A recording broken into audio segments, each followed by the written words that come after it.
कक्कड़ और सच कहूं में आपका स्वागत है।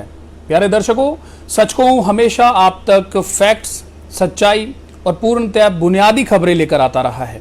साथ ही सच कहूं गुमराह करने वाली और अफवाह फैलाने वाली खबरों का भी खंडन लगातार करता रहा है। इसलिए यह जरूरी भी समझा जाता है कि जो सच्चाई है, जो फैक्ट्स हैं, वो जनता तक, साथ संगत तक पहुंचे। पूज्य गुरु संत डॉक्टर गुरमीत राम रहीम सिंह जी इंसान, जिनके केसेस के बारे में तमाम जो हैं जानकारियां सच्चाई के साथ पेश करने के लिए सच कहूं ने हमेशा पहल की है। आज भी उसी पहल के आधार पर हम बातचीत करेंगे पूज्य गुरु जी के वकील हरीश छाबड़ा से। हरीश छाबड़ा लगातार डेरा सच्चा सौदा के केसों की पैरवी करते रहे हैं और तमाम जो है जानकारियां डेरा सच्चा सौदा के केसेस के बारे में रखते हैं। एडवोकेट हरीश छाबड़ा जी, आपका सच कहूं में बहुत बहुत स्वागत है। नमस्कार हरीश जी, आप लगातार पूज्य गुरु जी से मिलते रहते हैं। पूज्य गुरु जी कैसे हैं, उनका स्वास्थ्य कैसा है? पूज्य गुरु जी पूरी तरह से तंदुरुस्त हैं। समय समय पर जब भी ज़रूरत होती है या जब भी मैसेज आता है जी, तो पूज्य गुरु जी को केसों की डिटेल देने के लिए, उनसे इंस्ट्रक्शन लेने के लिए हम लोग जाते रहते हैं और वो पूरी तरह से तंदुरुस्त हैं और साथ संगत को भी याद करते रहते हैं। हरीश जी, लोग जानना चाहते हैं कि जो डेरा सच्चा सौदा के केसेस हैं वो कहां तक पहुंचे, उनकी पैरवी किस तरीके से हो रही है, उनमें क्या जो है अपडेट्स हैं? देखिए, पूज्य गुरु जी पर 3 झूठे मुकदमे दायर किए गए थे, जिनमें फर्स्ट केस RC5 है जो गुमनाम चिट्ठी वाला है। दूसरा RC8 है जिसे रंजीत मर्डर केस के नाम से जाना जाता है। और तीसरा केस रामचंद्र छत्रपति हत्याकांड है। इन तीनों मुकदमों में जब चार्जशीट आई तो पूज्य गुरु जी की पैरवी के लिए Punjab and Haryana high court के senior advocate Shri SK Narwana को अपॉइंट किया गया था और हर वो तथ्य रिकॉर्ड पर लेकर आए जो रिकॉर्ड पर आना चाहिए था। लेकिन अनफॉर्चुनेटली 25 अगस्त 2017 को CBI कोर्ट द्वारा उन्हें दोषी करार दिया गया, जो कि कानूनी गलत है, क्योंकि इसमें RC5 में जी गुमनाम चिट्ठी की आप देखिए, इसमें विक्टिम था ही नहीं जी, और पूज्य गुरु जी को मुलजिम बना दिया गया जी, क्योंकि चिट्ठी तो अनोनिमस थी ना, लेकिन गुरु जी को मुलजिम बना दिया गया। और देश की प्रीमियर जांच एजेंसी CBI द्वारा जांच करने के बावजूद भी आज तक भी वो ये पता नहीं लगा पाए कि वो गुमनाम चिट्ठी किसने लिखी थी जी। रिकॉर्ड की बात है, आप पढ़िए रिकॉर्ड को जी, कोई भी पढ़ सकता है, लेकिन पढ़िए फिर पता लगता है। डेरे की हर साध्वी को CBI ने एग्जामिन किया जी, मोस्ट ऑफ द साध्वीज को बार बार किया और बार बार सभी ने ये बयान दिए कि डेरा सच्चा सौदा एक पाक पवित्र संस्था है जी, डेरा सच्चा सौदा में कभी कोई गलत काम नहीं हुआ जी, उनके साथ कभी कोई गलत काम नहीं हुआ जी। इस तरह के बयान CBI को ही इन 2 लड़कियों द्वारा भी दिए गए जी, जिन्होंने कोर्ट में आकर गुरुजी के खिलाफ बयान दिए। महत्वपूर्ण तथ्य यह है अनिल जी, आज भी जो साध्वियां पहले से डेरे में रहती थी जी, वो आज भी रह रही हैं जी, और वो ऐसे परिवारों से नहीं है कि वो उनको पालन पोषण नहीं कर सकते जी। कोई जज की बहन है, कोई वकील की बहन है, कोई वकील की बेटी है, कोई बड़े बिजनेसमैन की बेटी है जी, समृद्ध परिवारों से हैं, एजुकेटेड हैं, पोस्ट ग्रेजुएट्स हैं, अच्छा बुला भला बुरा समझ सकती हैं। बाकी तथ्य बहुत से ग्राउंड्स हैं जो ग्राउंड्स ऑफ अपील में लिखे हुए हैं जी, आप पढ़िए। पढ़ने के बाद पता चलता है कि ना medical, no evidence, except bald allegations, और वो भी 7 साल बाद जी, और वो भी पहले ये बयान देकर कि उनके साथ कभी कुछ गलत काम नहीं हुआ जी, डेरे में कभी कोई गलत काम नहीं होता। ये मैटर ऑफ आर्गुमेंट्स है, हायर कोर्ट्स में, हाई कोर्ट में वकीलों द्वारा रखी जाएंगी जी, और पूरी उम्मीद है कि वो सुनी जाएंगी।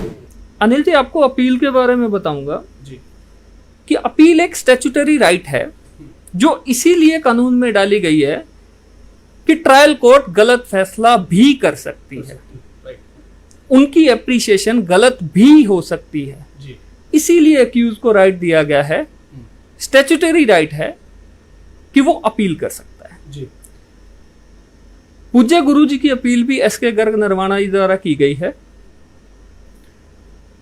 और वो अपील एडमिट हो चुकी है और अभी सुनवाई पर आनी है। ग्राउंड्स ऑफ अपील फाइल पर मौजूद हैं, जो हमारा केस है, जिसको अगर आप पढ़ेंगे तो आप खुद महसूस करेंगे, या कोई भी जो लीगल एक्यूमेन रखता है जी, अगर उसको पढ़ेगा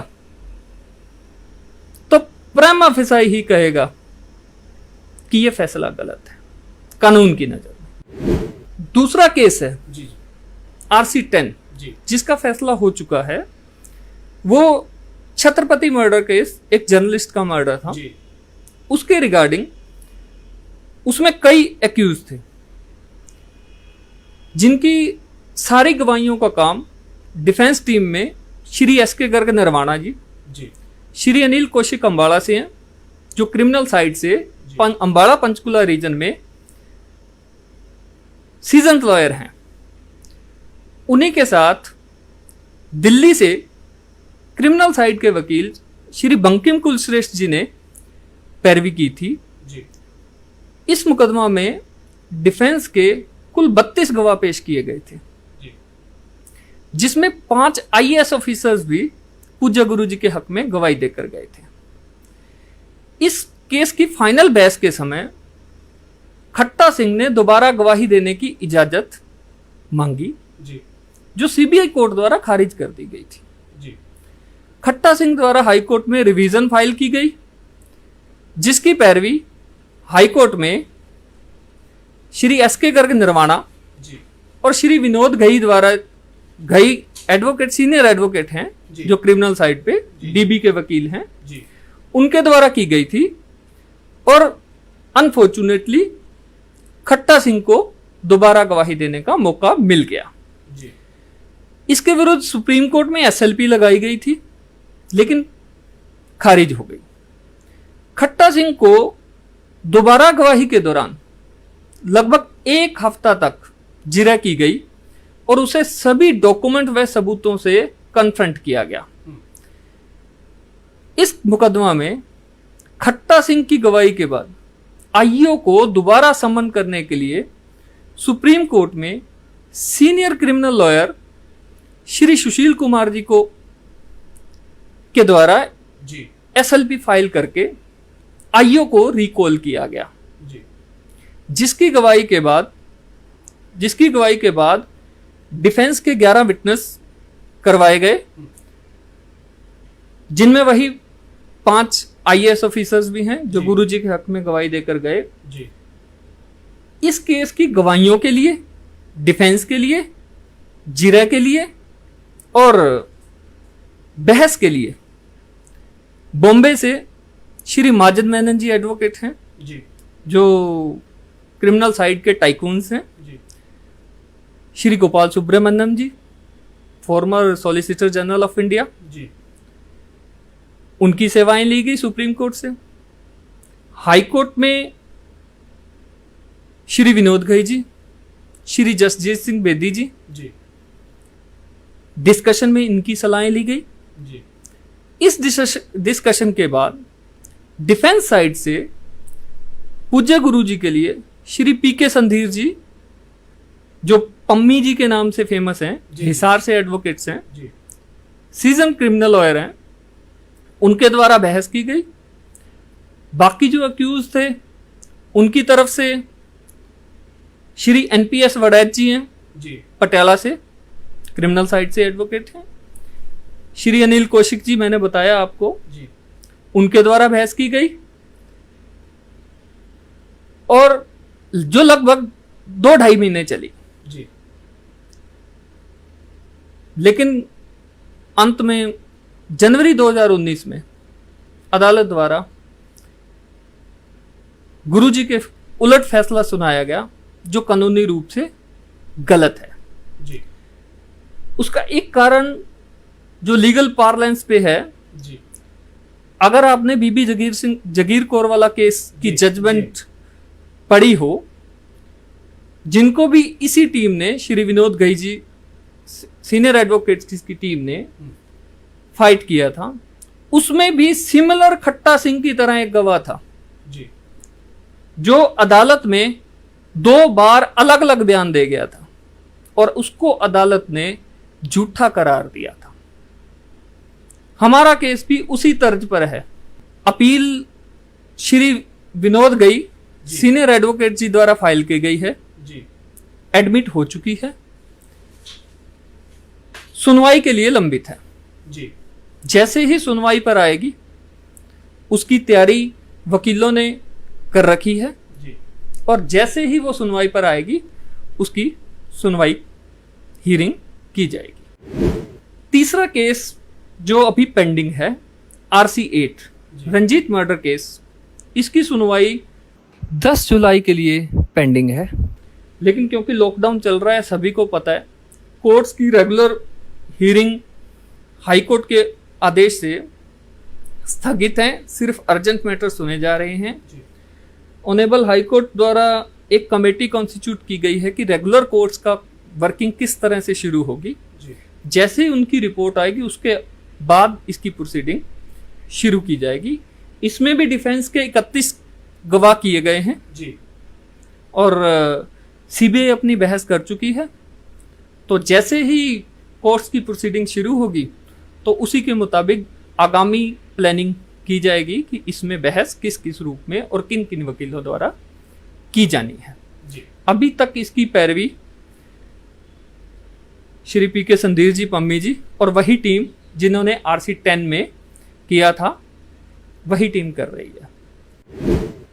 एक और केस जो पूज्य गुरु जी के खिलाफ एक झूठी चार्जशीट पेश की गई है, वो है RC 1। जी, इस केस में डॉक्टर MP सिंह और डॉक्टर पंकज अदर अक्यूज हैं। जी, इसमें चार्जशीट फाइल हो चुकी है, चार्जेस फ्रेम हो चुके हैं। इसका ट्रायल अभी पेंडिंग है क्योंकि हाई कोर्ट से अभी स्टे चल रहा है। जी, जैसे ही वो शुरू होगा, फिर आगे की प्रोसीडिंग उसी के मुताबिक की जाएगी, गवाहियां शुरू होंगी। एक केस PIL जी, जो पंचकुला है, जी, उसमें डेरा सच्चा सौदा की तरफ से जी, जो पैरवी है, वो श्री अशोक अग्रवाल जी, जी, सीनियर एडवोकेट, जो पंजाब एंड हरियाणा के एडवोकेट जनरल भी जी, रह चुके हैं जी, जी, और उनका अपना स्टेचर है, उनके द्वारा पैरवी की जा रही है। गुरुजी की माताजी की तबीयत के कारण पैरोल लगाई गई थी, जो हाई कोर्ट में उसकी पैरवी श्री विनोद घई जी द्वारा की गई, जी, जो कि यूजली सिंगल बेंच में अपीयर नहीं होते। जी, लेकिन गुरुजी की केस की पैरवी के लिए वो सिंगल बेंच में भी अपीयर हुए, जबकि वो सदा DB में ही अपीयर होते हैं। पूज्य गुरुजी पैरोल के लिए हर तरफ से एंटाइटल्ड हैं, लेकिन प्रशासन द्वारा नोशनल और कंजेक्चरल एक्सक्यूज लॉ एंड ऑर्डर का उठाया गया है, जिस कारण से एक बार हम सफल नहीं हो पाए, लेकिन कोशिश जारी है और पूरी उम्मीद है कि न्याय होगा और पूज्य गुरुजी को पैरोल जरूर मिलेगी। छाबड़ा जी, आपने बड़े विस्तार से लगभग सभी केसेस की जो है जानकारी दर्शकों से शेयर की है। मेरा अगला सवाल ये है कि चूंकि काफ़ी लोग ये कहते हैं कि आरोप लगाते हैं कि जो डेरा की मैनेजमेंट है और वकील हैं, उन्होंने सभी केसेस में जो है पैरवी जो है ढंग से नहीं की, ढीले जो है पैरवी की, जिस वजह से पूज्य गुरुजी को जो है 25 अगस्त 2017 को जेल जाना पड़ा। इसके बारे में आप क्या कहेंगे? देखिए अनिल जी, ऐसा है कि पूज्य गुरुजी के केसों के लिए जितने भी वकील पैरवी कर रहे हैं वह सभी अपने सब्जेक्ट यानी क्रिमिनल लॉ में जाने पहचाने वकील हैं। सभी ने अपनी तरफ से पूरी मेहनत की है और अपीलों के लिए भी पूरी मेहनत कर रहे हैं। मैंने आपको ऊपर नाम गिनवाए जी।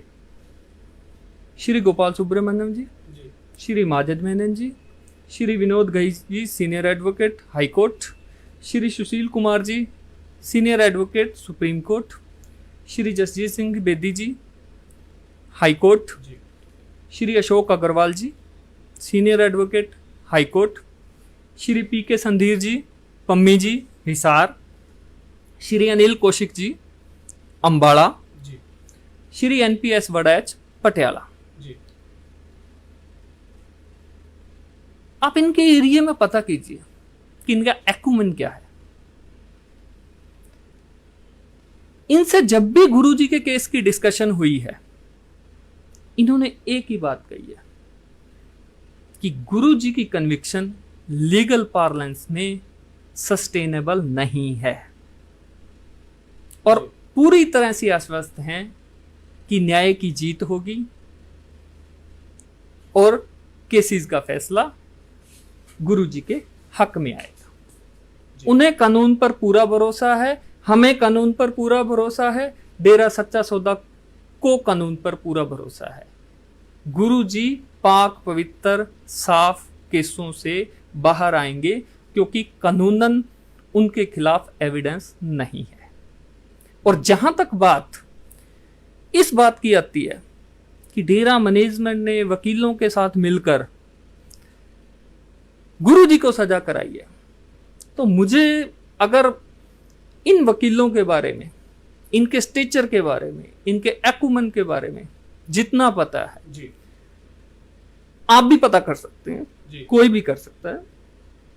किसी भी एक और वकील साहब रह गए जो RC1 का पैरवी कर रहे हैं, वो है दिल्ली के सीजन क्रिमिनल लॉयर जिन्होंने अरुषि तलवार का केस किया था, नाम सुना होगा आपने, तनवीर अहमद मीर जी, वो गुरुजी की केसों की पैरवी कर रहे हैं। देखिए अनिल जी, जितने भी वकील गुरुजी के केसेस की पैरवी कर रहे हैं उसमें से मोस्टली एडवोकेट्स रोहतक जेल जाकर पूज्य गुरुजी से मिलकर उनसे इंस्ट्रक्शन लेकर केस का हर पहलू डिस्कस करके आए हैं, जिनमें माजिद मेनन जी हैं, विनोद घई जी हैं, पी.के. संधीर जी हैं और तनवीर अहमद मीर जी हैं।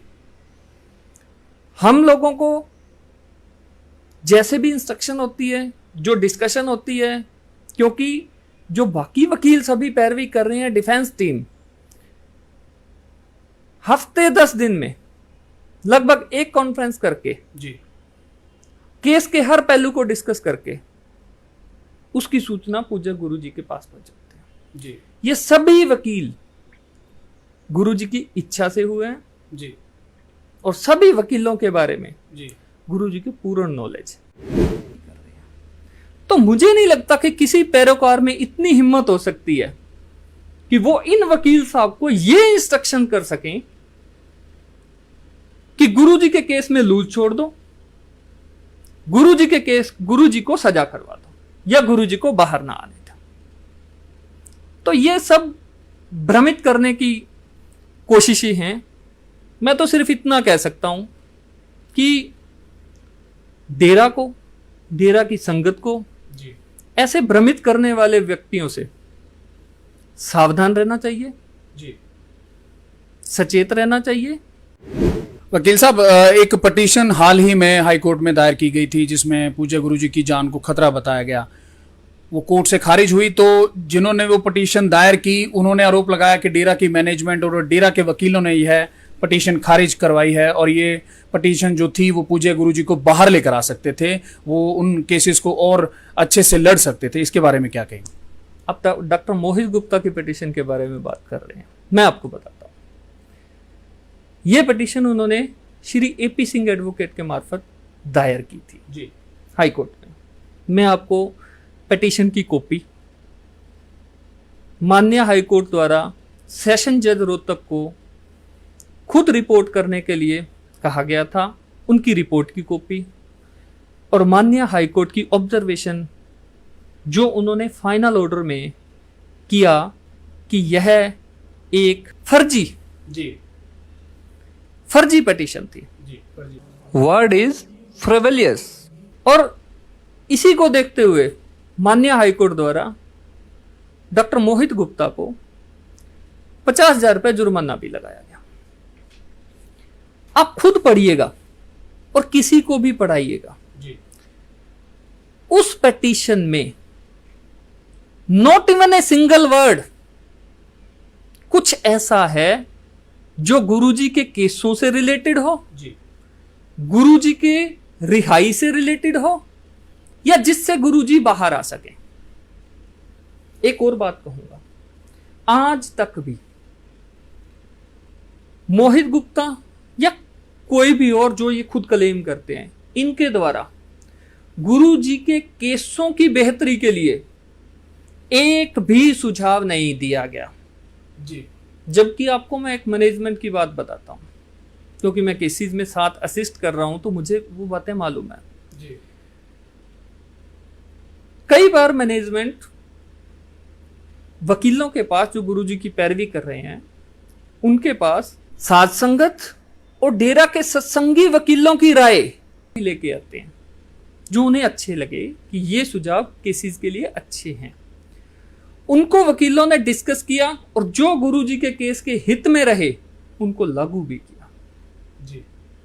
मेरा आज भी आपसे भी हर व्यक्ति से अनुरोध है, किसी के पास भी गुरुजी के केस की बेहतरी के लिए कोई भी सुझाव हो, जब मर्जी मेरी मेल पे डालो, लेकिन वो सुझाव केस की बेहतरी के लिए होना चाहिए।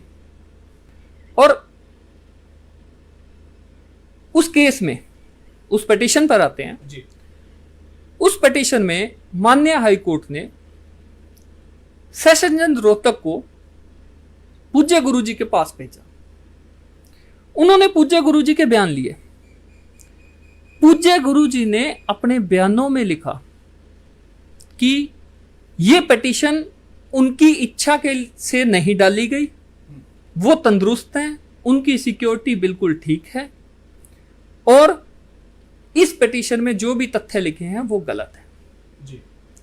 इसी को देखते हुए माननीय हाईकोर्ट द्वारा उस पिटीशन को खारिज किया गया।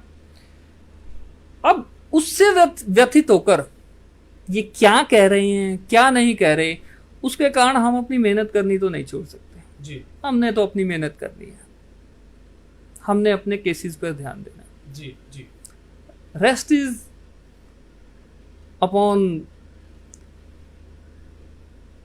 साध संगत, और उनको अपने फेथ को मेंटेन रखना चाहिए जी। मैं तो इतना कह सकता हूं, पूज्य गुरुजी के पैरवी में किसी तरह की कोई कमी नहीं है। वकील साहब, एक और बड़ा मामला इन दिनों में छाया हुआ है, क्योंकि पहली बार पूज्य गुरुजी द्वारा साध संगत के लिए एक चिट्ठी भेजी गई है, और डेरा सच्चा सौदा की मैनेजमेंट, मीडिया, तमाम तरह के अखबार, टीवी चैनलों ने उन्हें बहुत अच्छे से प्रकाशित किया है, वो मैसेज लोगों तक गया है। लेकिन कुछ लोग ऐसे हैं जो ये कह रहे हैं कि ये चिट्ठी जो है उसकी सत्यता पर सवाल उठाया जा रहा है कि पूज्य गुरुजी के साइन नहीं है उस चिट्ठी पर या कुछ और है, तो वो चिट्ठी के बारे में ज़रूर बताइए। देखिए, वो चिट्ठी गुरुजी द्वारा ही भेजी गई है और उसको सुप्रीटेंडेंट साहब ने सेंसर करके भेजा हुआ है। कोई विश्वास करता है नहीं करता, आई कांट से। मैं कह रहा हूं कि उन्होंने भेजी है जी। दूसरी बात, चिट्ठी भेज सकते हैं नहीं भेज सकते, आपको इसी डॉक्टर मोहित गुप्ता वाली पिटीशन में मिल जाएगी, जिसमें इन्होंने आरटीआई में जवाब मांगा था, तो उन्होंने रिप्लाई किया था जेल मैनुअल के पैरा लिखकर कि पूज्य गुरुजी को चिट्ठी भेजने का अधिकार है। जी। तो ये क्लियर हो जाता है कि जेल मैनुअल के हिसाब से चिट्ठी जो है जेल से भेजी जा सकती है और बकायदा वो सेंसर हो गया। जी, आफ्टर सेंसरिंग भेजी गई है। जी, और अगर किसी को शक है तो वो आरटीआई के जरिए वो अपना शक दूर कर सकता है, उसका काम है। जी। वकील साहब, आपने सच कहूं को अपना कीमती समय दिया और केसों के बारे में बहुत सी जो है डिटेल बड़े अच्छे तरीके से और बड़े सरल शब्दों में दर्शकों को बताई। आपका बहुत बहुत शुक्रिया। अनिल जी, एक और कहूंगा जी, केसेस की कंप्लीट कार्रवाई जी, ऑनलाइन ई कोर्ट साइट पर अवेलेबल है जी, जिसमें आगे की डेट जी, अगर आप निकाल सकें निकाल लिया करें, और अदरवाइज डेट से पहले आप मेरे से कंफर्म कर सकते हैं। जी, डेट से पहले भी और बाद में, जब चाहें मैं 24 आवर्स अवेलेबल हूँ। जी। बहुत बहुत शुक्रिया वकील साहब, सच कहूं को अपना समय देने के लिए।